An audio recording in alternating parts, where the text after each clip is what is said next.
જય શ્રી કૃષ્ણ. જય શ્રી કૃષ્ણ. શું તમારું નામ છે માસી? શારદાબેન. શારદાબેન. શારદાબેન મોરી. મોરી. દર્શક મિત્રો, અત્યારે અમે વડોદરા જિલ્લાનું પાદરા તાલુકાનું રણુ ગામ છે, તો અહીંયા એક માસીની વિડીયો ક્લિપિંગ લેવા આવ્યા છીએ અમે. શારદાબેન મોરી એમનું નામ છે. એમને પ્રોબ્લેમ ઘણા ટાઈમથી હતો, તો પ્રોબ્લેમની જાણ એમની પાસેથી મેળવશું આપણે. માસી, તમને શું પ્રોબ્લેમ હતો? શ્વાસ, ખાંસી. શ્વાસ અને ખાંસી. ખાંસી બહુ છે. હવે આ શ્વાસની તકલીફ તમને કેટલા વર્ષથી હતી?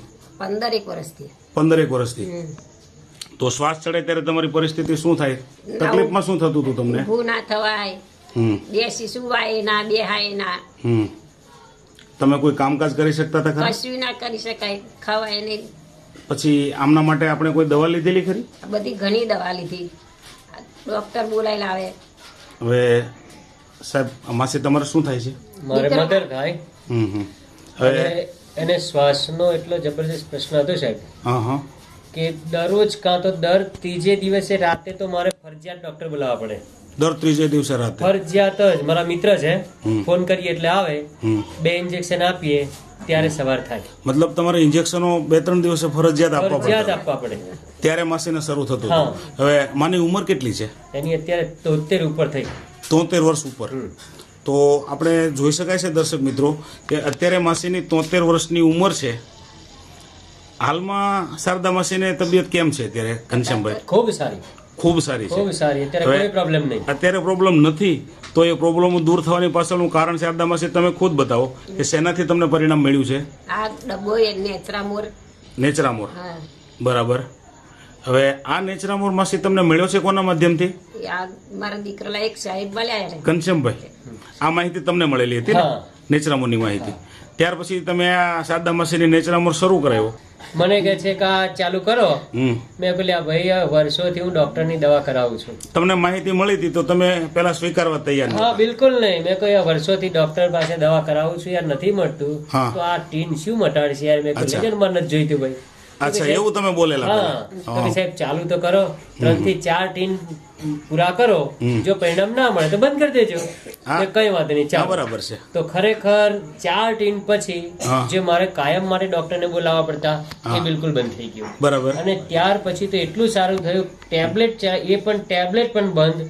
અને આજની તારીખે જે 10 ડગલા નથી ચાલી શકતી, પેલા 10 ડગલા બી 10 ચાલી ડગલા શકતા ન નહોતા. ચાલી શકાય, આજે ખેતીનું કામ કરે છે, 4 ભેંસો પોતે એકલી પાડે છે, ના પાડીએ છે તોય. અને મંદિરમાં જવાનું, બીજા સગા સંબંધીને ત્યાં જવાનું, કોઈ પ્રોબ્લેમ ક્યારે એને નથી નડતો. દર્શક મિત્રો, માસીની તંદુરસ્તી આપણે જોઈ લઈએ અત્યારે કે શારદા માસીની અત્યારે 73 વર્ષની ઉંમર છે, છતાં તંદુરસ્તી સાચવેલી છે આ નેચરામોર પાવડરના આધારે.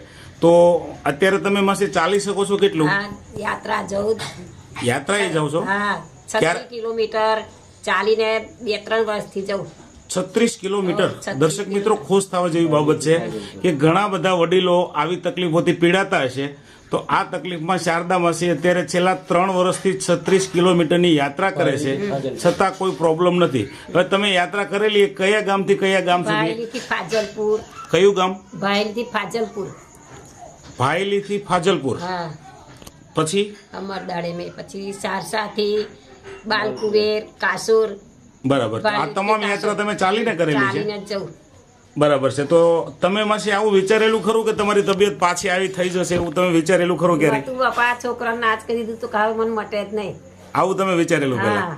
તમે મતલબ હિંમત હારી ગયા હતા? હા, એ હારી જ ગયા હતા. ઊભું ના થવાય, ચલાય નહીં, ખવાય નહીં. કશું નતું થતું, ખવાતું બી નહોતું, ચલાતું નહોતું. અત્યારે તમે 4 ભેંસોનું કામ કરો છો 4 ભેંસો. અને 36 કિલોમીટરની યાત્રા ચાલીને તમે કરો છો. ચાલી જાય છે, હા. બરાબર. તમારા સગાવાલા તમને જોઈને શું કહે છે? અરે અમારા સગાવાલા ગામના આડોશી પાડશે કે તમે કઈથી દવા લાયા તે આવું તમને સારું આવું તમને પૂછે છે? આવું પૂછે છે. ખરેખર આ કેસમાં એક પ્રેરણાદાયક કેસ છે. તો ઘણા બધા વડીલો આ તમારા જેવી તકલીફોથી પીડાતા હશે, તો એમાં મોરીભાઈ તમારું કહેવાનું શું થાય છે? હું તો એમને કહું છું કે ભાઈ આ એક શ્રેષ્ઠ પ્રકારની આયુર્વેદિક પ્રોડક્ટ છે. એ લેવાથી સાઈડ ઇફેક્ટ તો નથી જ, સાથે સાથે એક ચમત્કારિક એવી બાબત છે કે જેનાથી ડોક્ટરોએ હાથ ધોઈ નાખ્યા હોય, ડોક્ટરો જેને ન મટાડી શકે એના માટે આ શ્રેષ્ઠ ઈલાજ છે. ખરેખર સાચી વાત ખરેખર છે. આ નેચરામોર નિયમિત લેવો જોઈએ. બરાબર છે. તો તમે બંને જે માહિતી આપી છે તે બદલ તમારો ખૂબ ખૂબ ધન્યવાદ.